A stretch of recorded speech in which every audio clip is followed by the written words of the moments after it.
do you know the names of the U.S. residents who then became the presidents and got a view from the White House loop? Not all of the presidents lived in the White House. George Washington oversaw its construction, but John Adams was the first person to move in, at which point it wasn't even complete. Of Pennsylvania Avenue.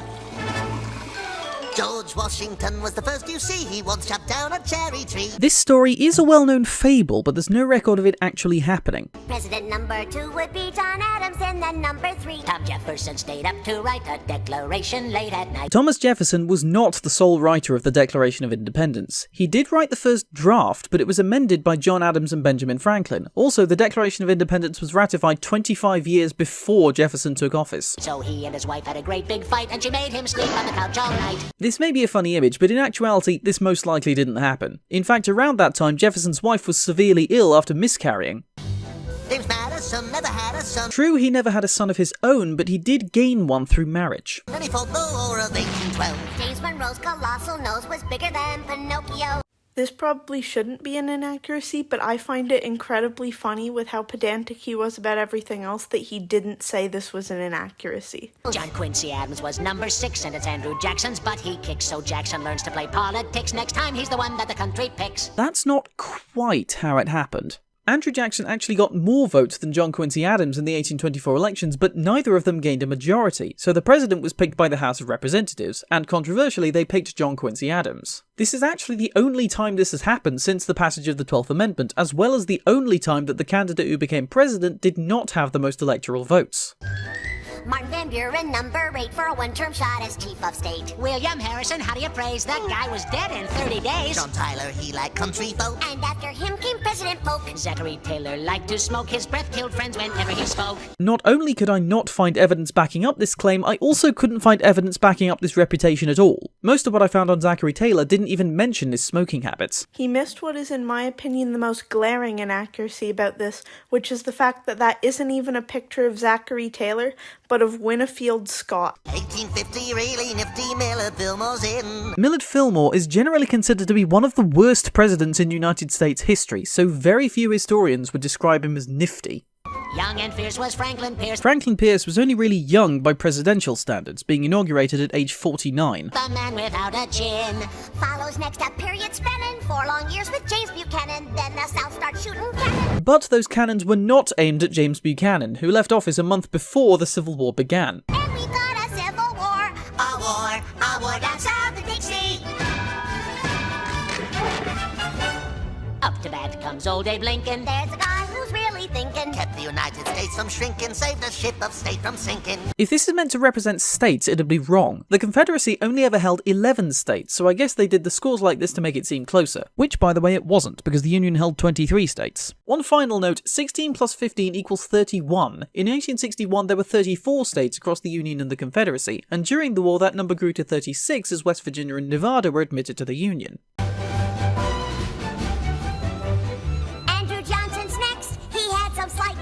Congress siege would impeach, and so the country now elects Ulysses Simpson Grant. The S in Ulysses S. Grant's name did not stand for Simpson. In fact, it didn't stand for anything, he just put it in there to make it seem more distinguished. Ulysses was in fact his original middle name. His birth name was Hiram.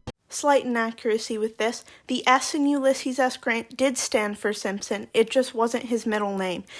When he was admitted at West Point, they mistakenly wrote down his name as Ulysses Simpson Grant. Who would scream and rave and rant while drinking whiskey, oh the risky, cause he'd spill it on his pants. Ulysses Grant's reputation as a heavy drinker is not well founded. The general consensus of historians is that Grant actually didn't drink that much, so given the song's context, Wacko probably made that up.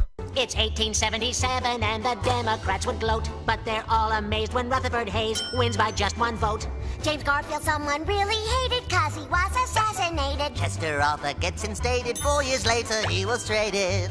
For Grover Cleveland, really fat, elected twice as a Democrat. Then Benjamin Harrison, after that is William McKinley at the back. This sequence of events isn't quite correct. Grover Cleveland was elected twice, but non-consecutively, his second term following Benjamin Harrison's. Cleveland is actually the only president thus far to do so. Teddy Roosevelt charged up San Juan Hill. That was 2 years before he became president. I'm not sure why he counts this as an inaccuracy, as the song never states that he did do that during his presidency, just that he did it in general.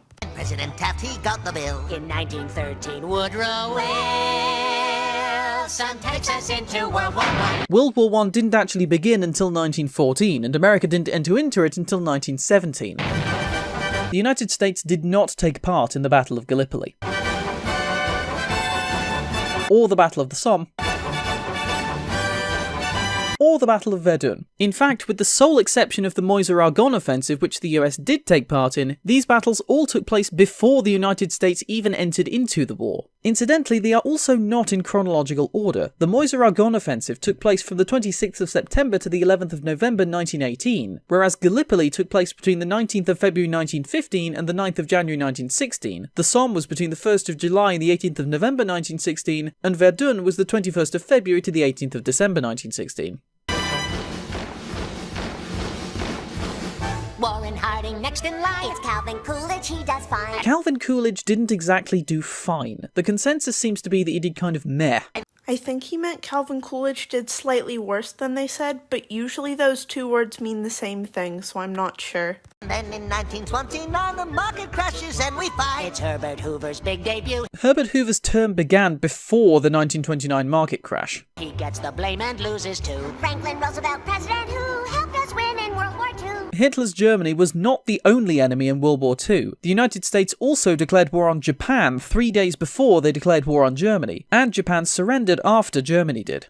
Again, I don't really think this is an inaccuracy, as Hitler's Germany was one of the US's enemies, but also, if we're going based off the picture as an inaccuracy, FDR did not ride in a flying wheelchair.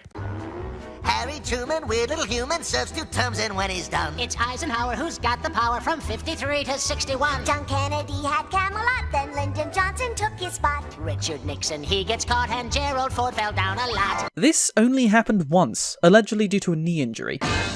Jimmy Carter liked camping trips. And Ronald Reagan's speeches scripts all came from famous movie clips. That's a slightly ham-fisted way of saying that Ronald Reagan used to be an actor. Not to mention that by the time of his presidency, he hadn't actually been in any films for nearly 20 years. And President Bush said, read my lips. Now in Washington, D.C. That's Democrats and the GOP. But the ones in charge are plain to see. The Clintons, Bill and Hillary.